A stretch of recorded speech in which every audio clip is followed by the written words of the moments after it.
On today's episode of the Coping Hour, a lot of Jordan Poole hate. We say a lot of not nice things about him. We do a college football recap, do a little bit of NFL. We do just kind of like a general NBA segment and a little bit more. Stick around.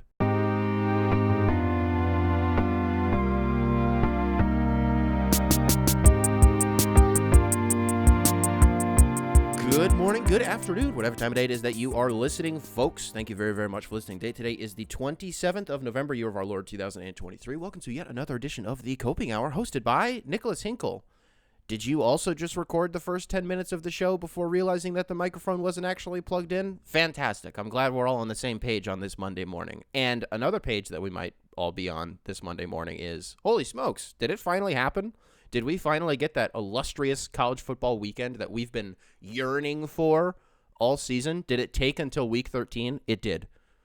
It did, but we finally got there. I got to tell you, man, this Fox slate of games that they had over this weekend is exactly what I don't know when these networks like do these bids for like the games, which I've been a proponent of. I've seen this take a few times over the years. They need to televise that shit. I'm serious. I don't think it would do that great of numbers, but it would be so interesting to see, you know, when college football, when the NCAA comes out and they go to Fox, they go to CBS, they go to ESPN, and they're like, you know, here are these games, like bid on them, like who wants what game. I would love to see what game networks value the most. Like if partnerships, broadcast partnerships with these conferences, like if that wasn't a thing and it wasn't on the table, you know, a game like Michigan and Ohio State, Fox gets that game now. Like that game goes to Fox. The Iron Bowl, like that game goes to CBS. You know what I mean? I would love to see, would ESPN swoop in on either of those games? Would ESPN prioritize that over like, I don't know, that college game day like Clemson, and well, Clemson's a bad team to pick, but you know what I mean? I'd love to see that. But I say that because you start with big noon kickoff, which is the game. It's Michigan and Ohio State. And then after that, it cuts right to Washington State. We got the Apple Cup. And then when that game finishes, I'm like getting up to, you know, change and I don't know, put on something else. And they immediately cut to this Kansas State-Iowa State game in a blizzard. The conditions could not have been worse. I don't care what two teams are playing. I don't care what time of year it is. It could be the USFL. It could be the XFL for all I care. If there's snow, I'm there, front row. And it really delivered. I kind of want to cover this for 2 seconds because their running back goes for 16 carries. Iowa State goes for 16 carries, 276 yards, and 3 touchdowns. I think he was fourth all-time in single-game rushing. I don't know if that was Iowa State or if that was NCAA. I think that was NCAA because 276 yards? Huh? Additionally, you had one of their receivers basically putting up the Randy Moss stat line. 3 receptions, 160 yards, and 2 touchdowns. It's just one of those games where their quarterback goes 8 of 12 for 230 yards and 3 touchdowns. It's just one of those games where, like, if you can get out in space, you're probably going to score. There's probably going to be a really big play because nobody could tackle anybody because of the elements, because of the weather. Really, really fun game. Let's talk a little bit about the game. Let's talk a little bit about Ohio State and Michigan, because when we talk about it being an underwhelming year for college football, I think the 3 main ingredients for a massive college football game: stakes, atmosphere, action. I think those are the 3 most important things. So let's start with the stakes. What were the stakes here? I mean, first of all, the winner goes to the Big Ten championship, kind of control their own destiny, because let's be honest, either of these teams probably going to roll over Iowa. You know, that we can have the whole discussion about, you know, Iowa's defense. I don't know. They score more points. The Iowa defense and special teams scores more points than their offense, like the last couple of years, right? Could they accidentally their way into winning the Big Ten, Iowa? I mean, yeah, I guess, but let's not do that because it's not going to happen.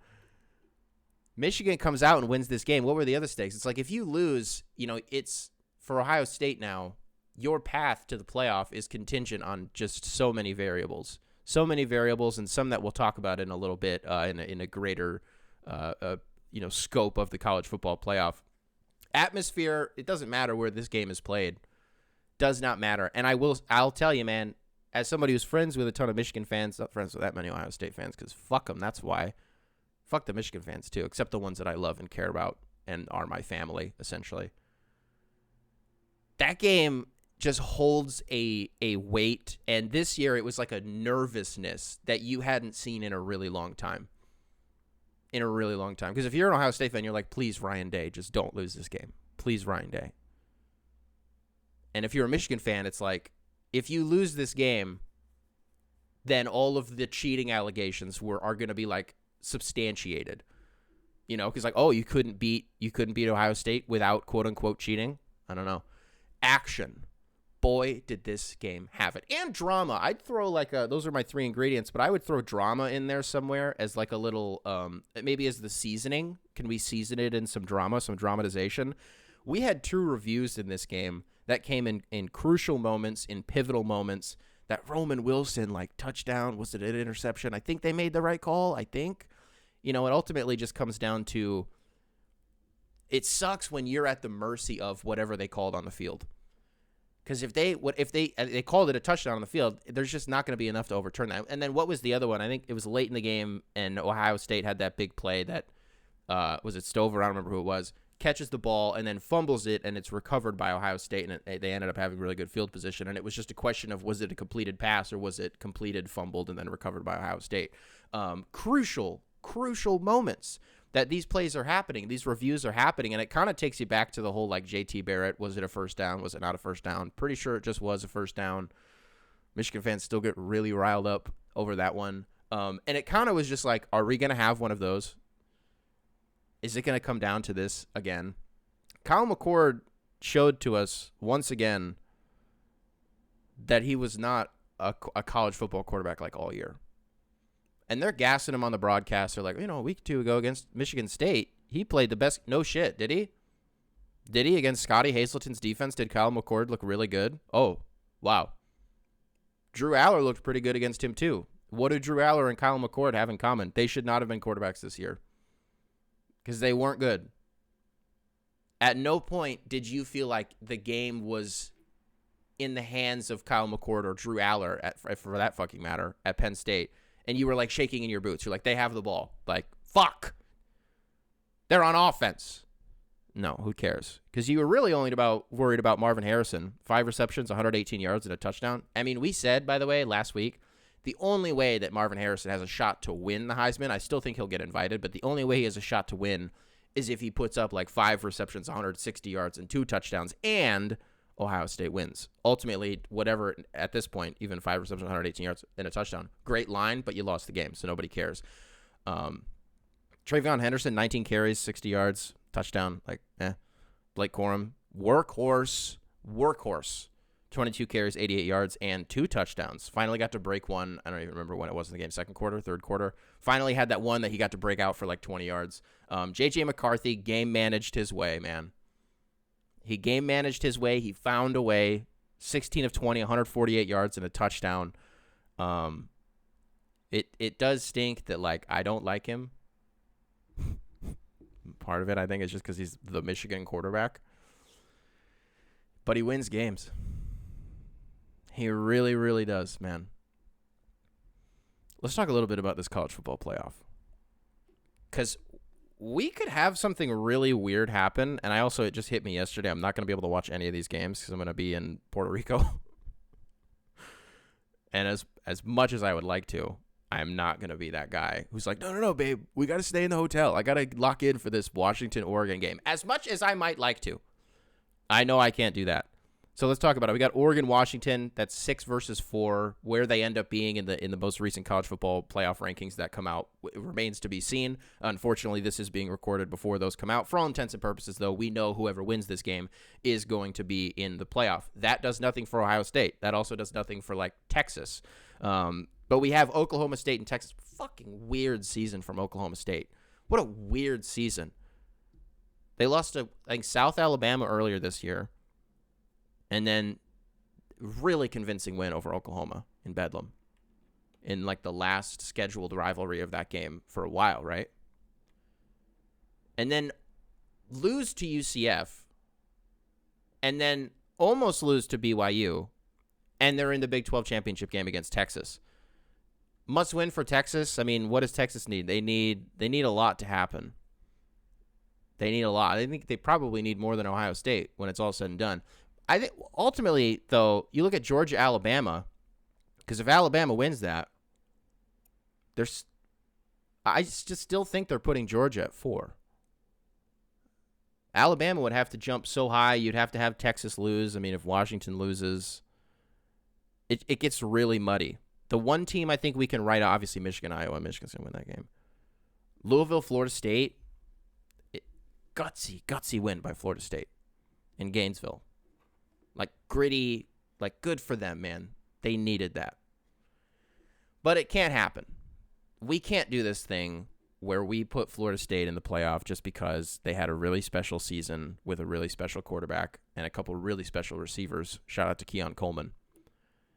And just on the back of that, like we have to take them at face value for what they are. They are going to get murdered, whoever they play. Please do not put this team in the college football playoff. I also have to wonder, and this might age terribly if Oregon goes out and loses.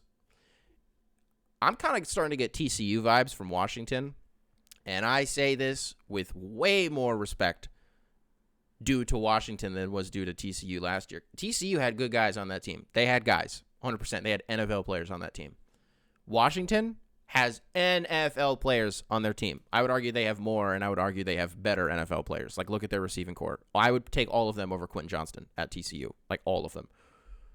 Rome Odunze, if he stayed one more year, could you imagine the numbers that he would put up? Like, the way that we're talking about Marvin Harrison, the way that we would be talking... He's special, though, dude. I don't know. This is kind of crazy. But the way that we would be talking about Rome Odunze a year from now would be nuts because he's a Swiss Army knife.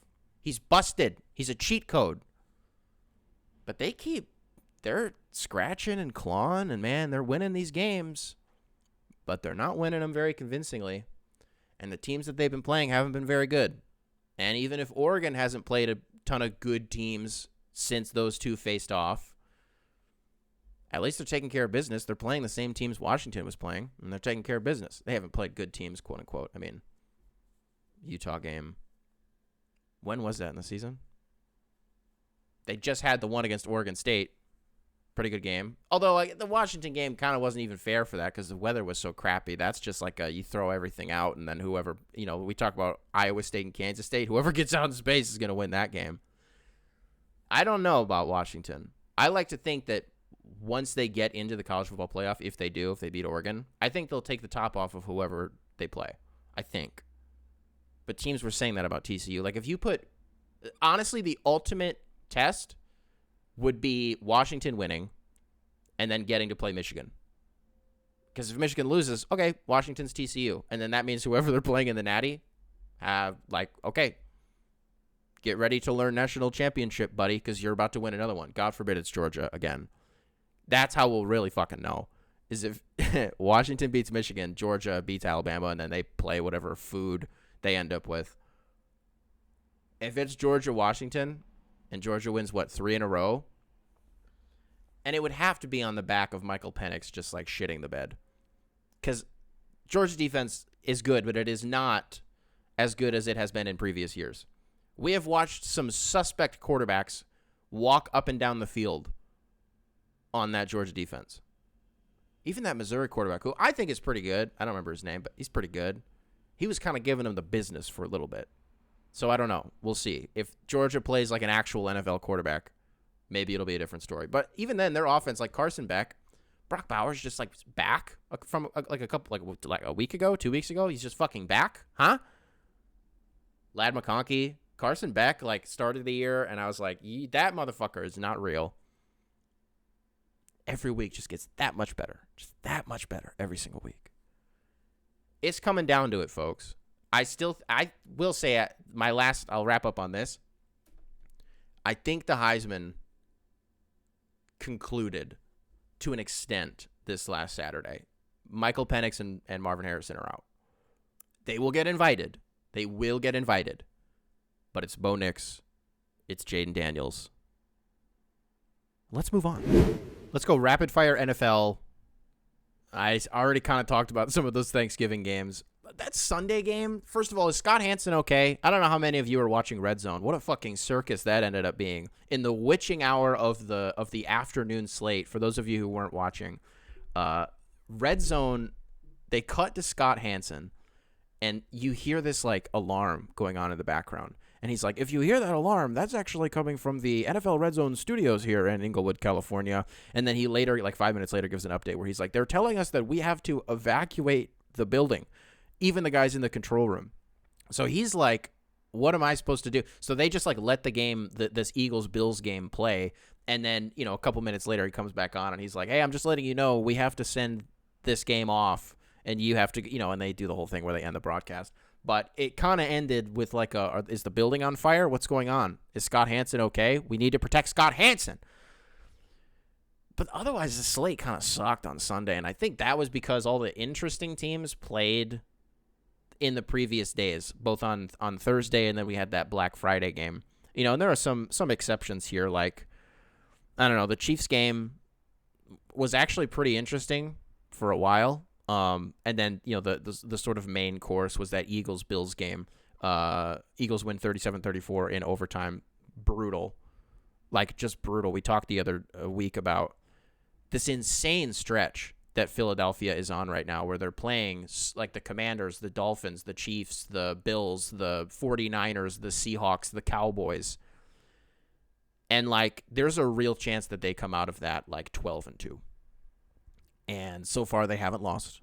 I really thought we were chalking that Chiefs game as like it's in Arrowhead. Whoever's at home is going to win. I thought maybe the weather being kind of inclement would give the Bills an advantage. I don't know. And it did for a little bit. It felt like things were going to be fine. And then the Eagles were like, no, we're the best team in the NFL. Did you guys forget that? So if they beat the 49ers and then beat the Cowboys and then beat the Seahawks, I'm standing by what I said. It's a wrap. I don't want to go to the playoffs. I don't want to do this again. I don't want to play through this again.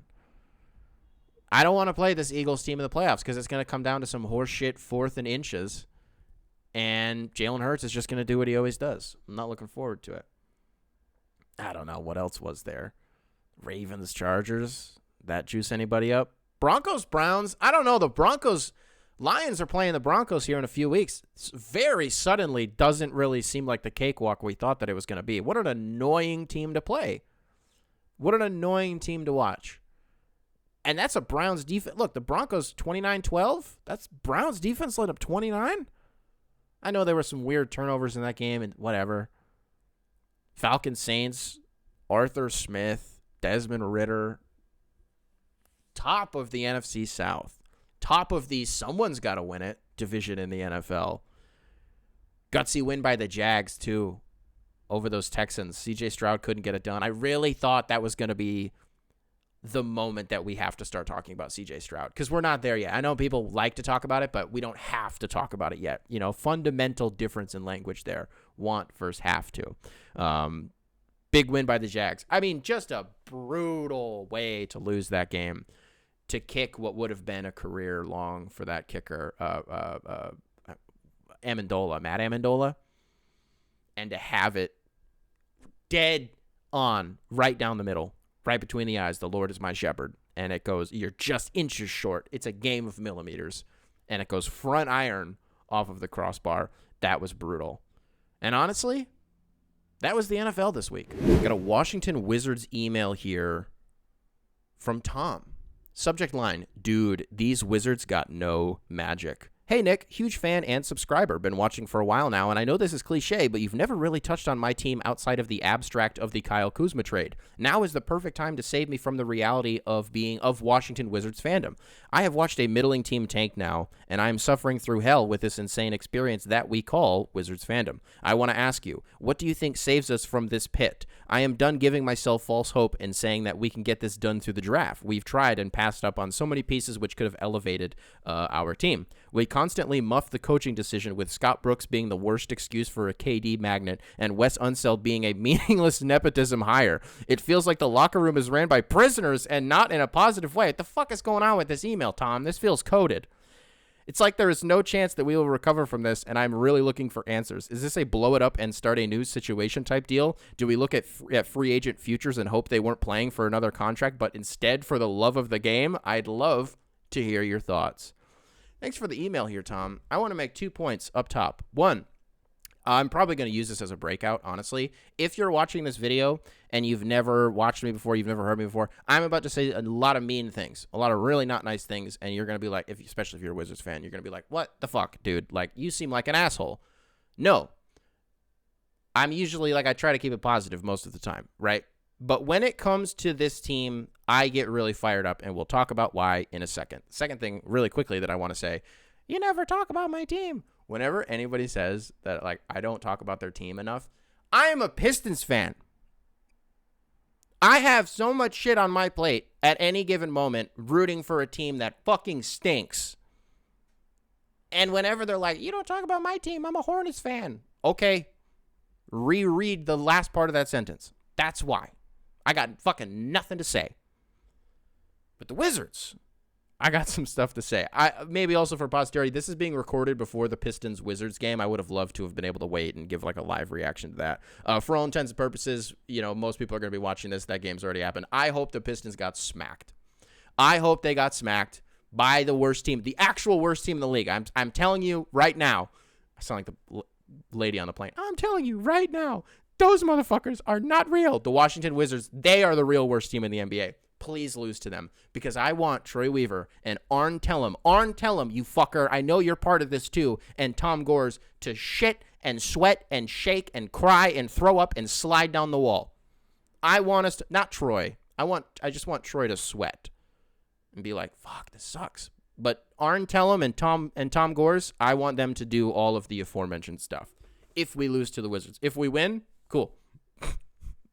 That's it. Nice. Got back on track. Good win. Good quality win against an NBA team. All right. Let's talk a little bit about your email, Tom. It starts with Jordan Poole, a guy who, the deeper we get into his NBA career, the more that you understand why he got punched in his fucking face. I am not going to be mad at him, even though I am, for being born on third base. You can do the whole Golden State was kind of going through some transit. Bullshit.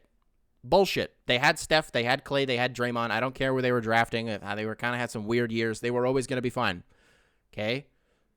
Jordan Poole on that team essentially gets a golden ticket stamped to just do whatever he wants when he ends up on another basketball team because he was part of that Warriors team. Right?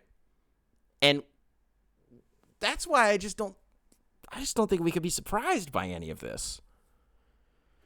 Because when he was, I don't know, at best a third option, a fourth option on those Golden State teams, and you send him to basketball purgatory, you send him to the desolate wasteland that has been the Wizards for a while now,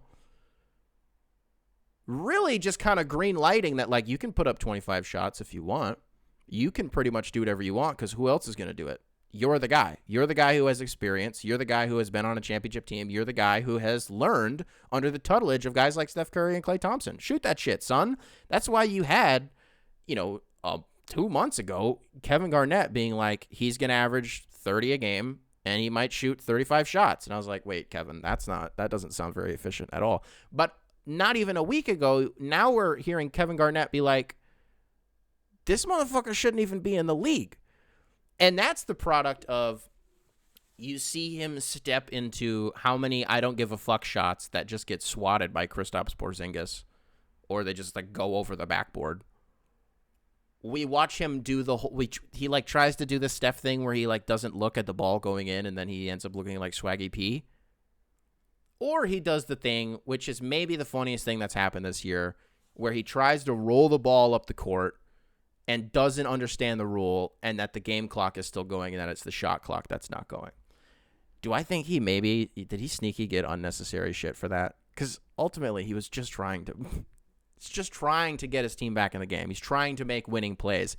But that is like a microcosm. It's the epitome of what's going on with Jordan Poole. Is he can't. He's incapable of making winning plays. He's incapable of making the right plays.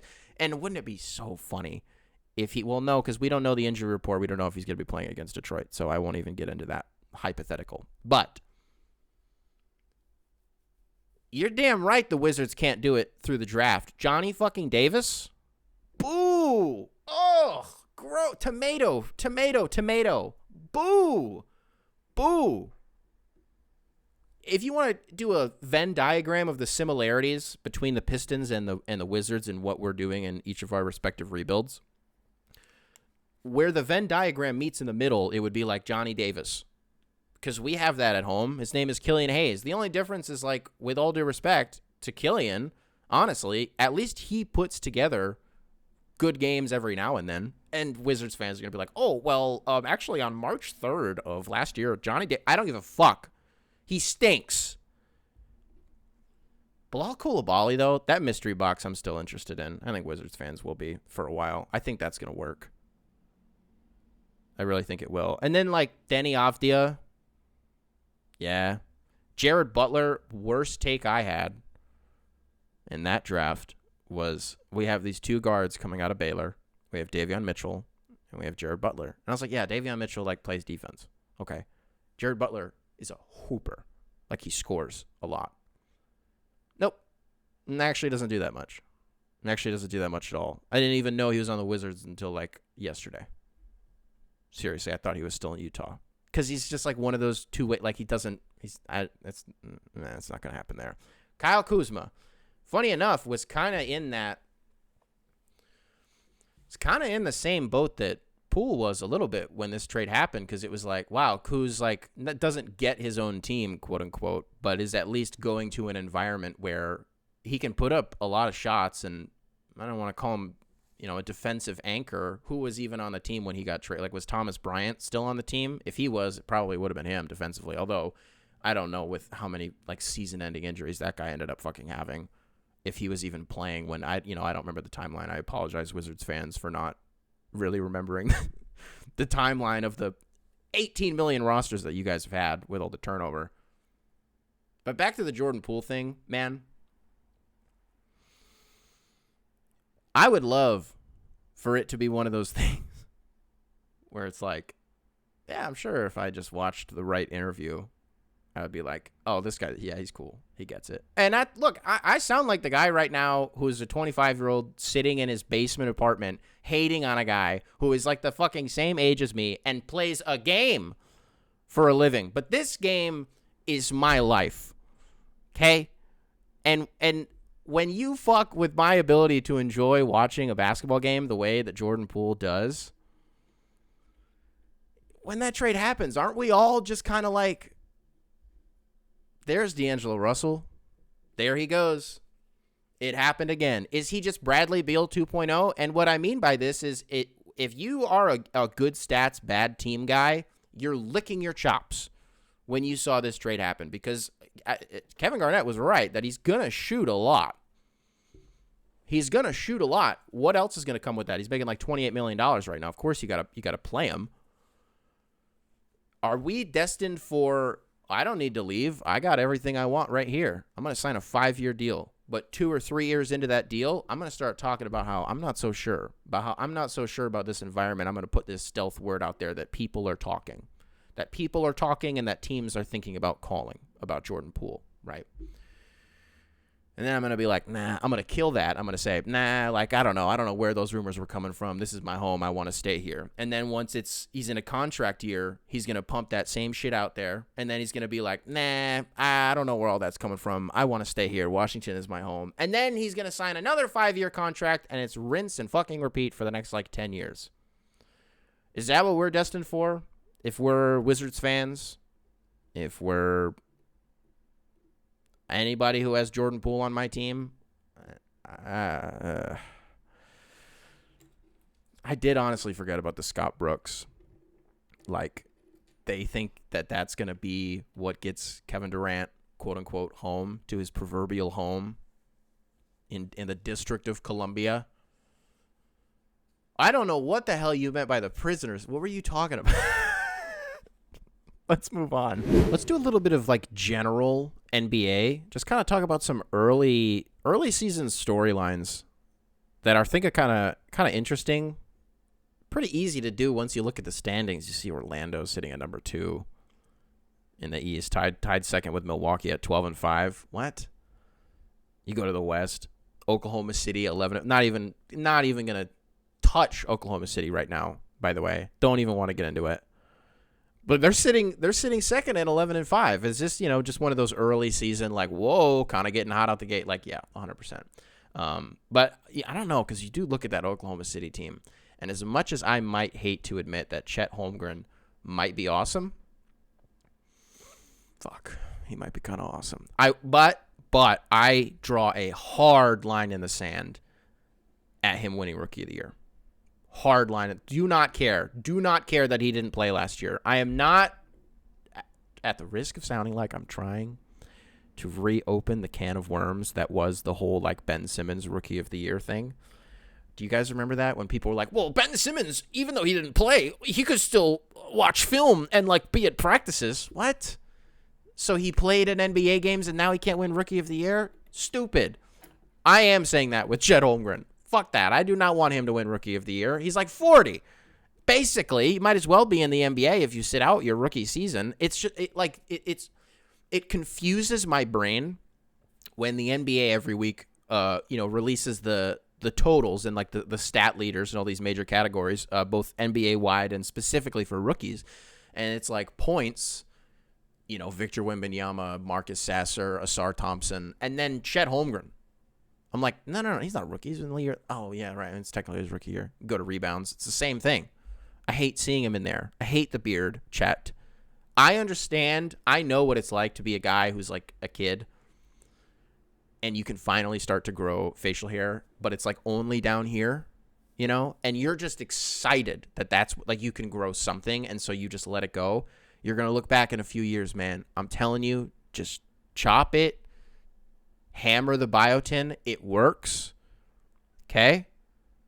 Keep shaving it. It'll come back in stronger every time. It'll fill out up here. I still got spots on my beard that won't fill out. I'm almost grown. I'm 25 and a half, The beard that I have is basically my beard for the rest of my life. But I had to work. I had to put in the grind and the time and the hours. Put in the work, put in the hours. That's what I was going for. That one got away from me. What else do we have going on in the NBA? Mavs fans saying they need more 3-and-D guys has been really funny to me. Currently sitting 5th, 10 and 6th. I mean, my only question to that is like, aren't you leading the league in three-pointers made, 3-pointers attempted, and then they're 6th in 3-point percentage. They're down like 3.5%, 2.5% to Oklahoma City. That's how far back they are. This, like,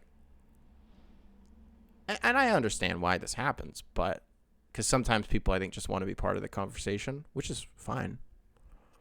But when you just say our team is lacking stuff, and for one reason or another, we're not winning games, more 3-and-D guys is what people will say. That seems to be like the go-to. I don't know what this team needs, and I don't know what would make them better, but it seems like more threes and more defense would make this team better. I actually think they might be doing fine in that department, but what do I know? Indiana leading the league in points with 128 a game. I think they're also shooting like 50% from the field as a team. Bizarre. The Tyrese Halliburton effect. I think we talked about the Pacers in an episode recently. I don't even think it can be understated. That dude, Tyrese Halliburton, what he does to an offense, the way that he's able to elevate players around him, the way that he's able to get everybody on the same page. I think what we talked about the other day was like going to the Rick Carlisle school of we don't give a shit if we're bad on defense. We're going to have the best offense in the league. It feels like it can work. It has in the past for Rick Carlisle and Rick Carlisle-led teams. It's worked in the past for teams that aren't led by Rick Carlisle, where you just go all in on scoring more points than the other team. And when you're doing it as efficiently as the Pacers are, like it's one thing to lead the league in scoring. It's a completely other thing to also be the most efficient team at doing it, and that's what they are. We've gotten a lot of emails about the Celtics this year so far. Currently sitting at first in the Eastern Conference. I think that's going to hold. And that's not a crazy take, but I think that's going to hold. Drew Holiday also still wearing like Milwaukee Bucks PEs is just heartbreaking to me. Heartbreaking. When you talk about someone who was a Milwaukee Buck, that was Drew Holiday, man. It's that core. Dude, is this crazy? And I'll get back to the Celtics in a second. Of all the guys on the Bucks, and you look at them, you're like, you're a Buck, man. Giannis, Chris, sneaky Pat Connaughton. Do we throw Brook Lopez in there, though, is what I want to get at? Because I know that people will be like, well, you can't be the Nets all-time leading scorer. I'm assuming that's still, did anybody surpass that yet? You can't be that and then be a Milwaukee Buck. Like, let's say Brook Lopez got into the Hall of Fame, which I don't know. Is it that inconceivable? Yes, by the way. First of all, yes, but the Basketball Hall of Fame isn't that good. So if he got in, I'd be like, ugh. If you just want to put him in there on the strength that he was like one of the best shooting bigs ever. What was it, like 3 years ago? He hit more threes than any 7-footer in the history of basketball. What the fuck? More than like Dirk? More than anybody. So if he went into the Hall of Fame, does he go in? And it doesn't really work like baseball, but does he go in as a Milwaukee Buck? He has to, right? That's where, like, not the prime of his career, because it was certainly the tail end of his career. Every single year, you just lose a little bit more with Brook Lopez. But then, like, games like the other night, he puts up fucking 30, and you're like, huh? There's still something in there? You still got a little bit of juice in the tank? I think those guys are Bucks. And Drew Holiday was definitely one of them. I had a really interesting conversation, future brother-in-law, at Thanksgiving about Boston. And, like, how different if you swapped Jaylen Brown and Mikal Bridges. How different are those teams? Brooklyn, like, I don't know, probably score more. Maybe fuck around and win a few more games. Boston? Mikal Bridges and Jaylen Brown? What happens then? And I still don't know if I agree with this. By the way, I just want to throw that. I still don't, but I'm going to present this so that you can weigh in if you'd like. If I'm the Celtics, it would have given us the opportunity to stray from this my turn, your turn thing that the Celtics have been trying to do for a few years now, that they've been like hell-bent on getting to work. My turn, your turn with Jason Tatum and Jaylen Brown. It forces Jason Tatum to just be the number one. It forces him to kind of stop doing those like little Dirk fadeaways where it's like, wait, Jason Tatum, I know that you care. I know that you're trying. Why did you take that bad of a shot? Sometimes I think he's just gassed, and he's just like, someone's got to be the hero, and it's got to be me. I'm not honestly interested. I've never really been that interested in opening up the can Jaylen Brown dribble discourse, because as somebody who can also not dribble with their left hand in myself, I don't really like to make fun of, but at the same time, if you're going to be making $60 million, you should probably be able to dribble with both hands. I don't think that's that crazy. And I'm somebody who has gone to war for Jaylen Brown. I think the value that he brings to an offense and to a defense, we talk about Tyrese Halliburton and how that cannot be understated. I would say the same about Jaylen Brown on different levels and in different ways, but I think it's, so I believe he deserved to get paid. I just hate this whole, well, the market's the market. Someone was going to pay him that. Why? And I don't want to open the can of worms and someone put a whole fucking, I keep wanting to say diatribe. What's the word that I'm looking for? A manifesto in the comments about like, well, actually, when you look at it like this, and his defense is in the 15th percentile and the 85th percentile, and like, okay, if you throw a bunch of numbers at me, it's not gonna make me help. It's not gonna help me understand it any better. You know what I mean? What else do we got going around in the NBA? 76ers, the Tyrese Maxey All-Star campaign. A reserve, by the way. As a reserve, 100%. We talked a little bit the other day about, are the Miami Heat trying this year, or are they just going to fuck around and like get in the play-in and then decide that they want to win the NBA Finals?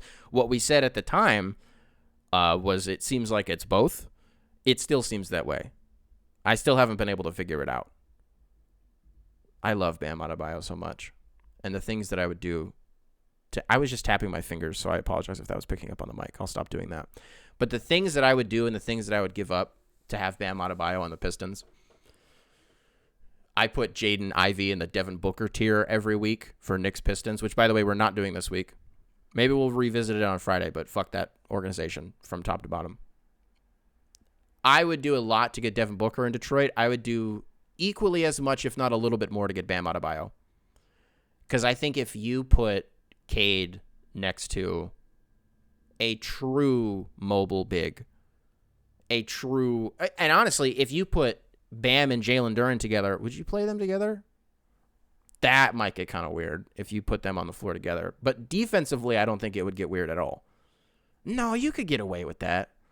Especially since, here's how you can get away with it. First of all, Bam gets to the line. He draws fouls. Need that expeditiously.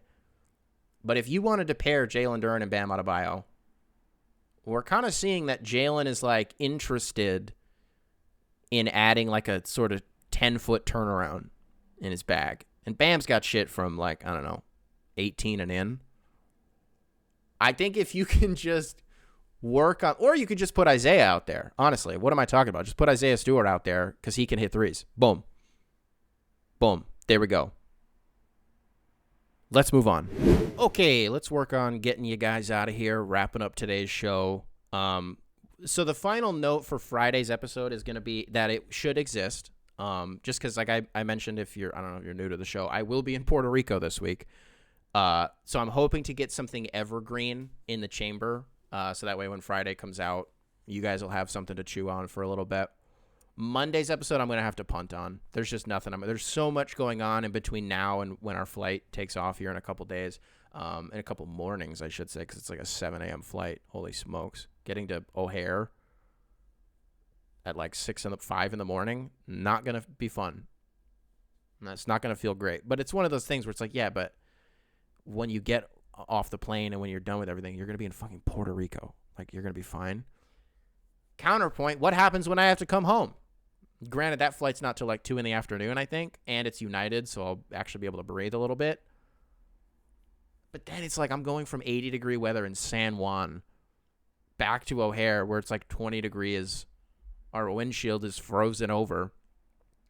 But if there are any updates that I need to get out there, I will do it through community posts on YouTube. Anytime that there's any update that I need to give, that's where I'll do it, just because there's nowhere else for me to post. I've had people be like, hey, like, where can I follow you on Twitter? You can't. I'm still not on there, and I won't, probably. But there's so much going on lately, because another thing that I have not really talked about is we're in the process of buying a house.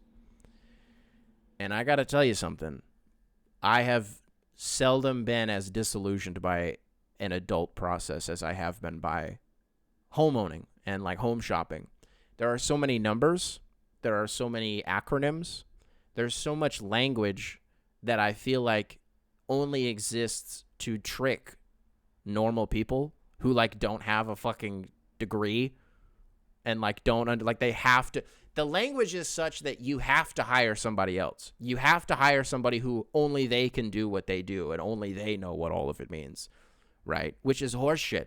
It's so annoying. We had our first viewing of a home yesterday. It was a condo yesterday, and it was the first one we've ever done. Like, it was the first one that, you know, I've been with people before when they looked at houses, and like, that's cool, but it's not my house, and I'm just kind of there for the vibes.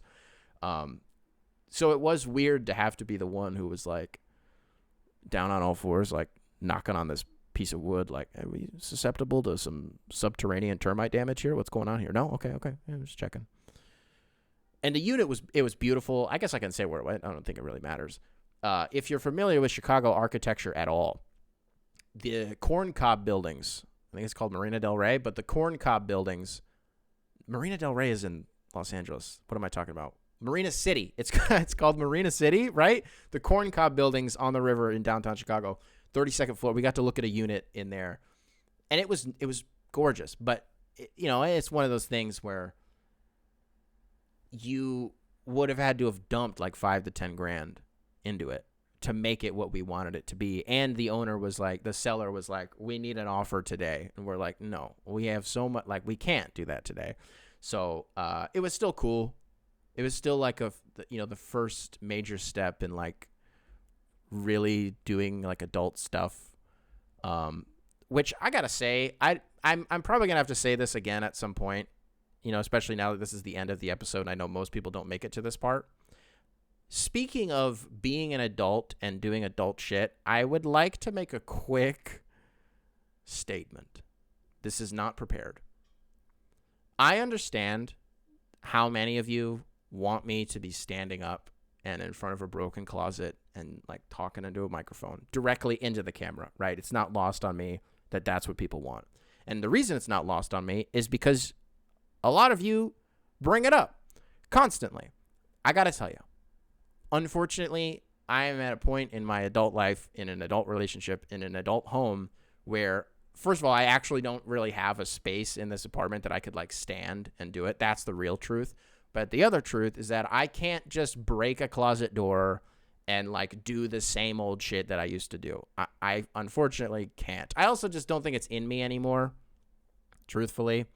I'm so much more jaded now that I prefer to just do bits and goofs.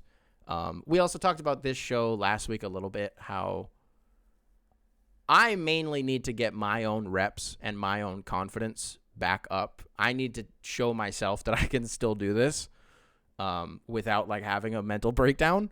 So that's why I say to the people who are like, yeah, the coping hour just isn't really for me. That's okay. Like, I understand that when a show is in its infancy and there's not a lot of continuity and, some of the segments aren't entirely coherent, I just got to throw as many fastballs as I can. One of them's going to be 105, one of them's going to be 76, and it's going to go oppo for like 520. We'll get there, though. I promise we'll get there, and we're going to the moon. Although I sneaky don't even, I don't care about views. I don't care about eyes. I don't care about ears. I care that the people who did watch and the people who did listen were like, awesome product. Like, didn't waste my time. 9 out of 10. That's what I care about. So when I see also people giving me tips on like how to like do things differently, like I appreciate it. I really do care about the feedback a lot, and I absorb a lot of it. I care when it's slanted in a way like I don't know what I'm doing. That's the only time that it ever bothers me. But there hasn't really been a ton of that. So, folks, just to recap, Friday's show should be good. Be pre-recorded, and it'll be fun, I hope. Monday's show, we're punting. No Monday show. But I think, depending on how everything goes, maybe I'll throw out like a bonus episode just later in the week. So I'll just push it to like Wednesday or something. Maybe I'll do like a double feature on Friday to make up for it. Maybe that's how I'll do it. I don't know. No promises. Friday, yes. Monday, no. Later. And then after that, we'll just go back to our normal schedule. So, alrighty, ladies and gentlemen. If you are listening to this on Spotify, be sure to rate 5 stars. Apple Podcasts. Soon. It should be soon, I think. Looks like it might be soon. I will catch you guys Computers now in the next primary one. control. Beautiful. Primary control. Beautiful. Primary control. Beautiful. Primary control. Beautiful.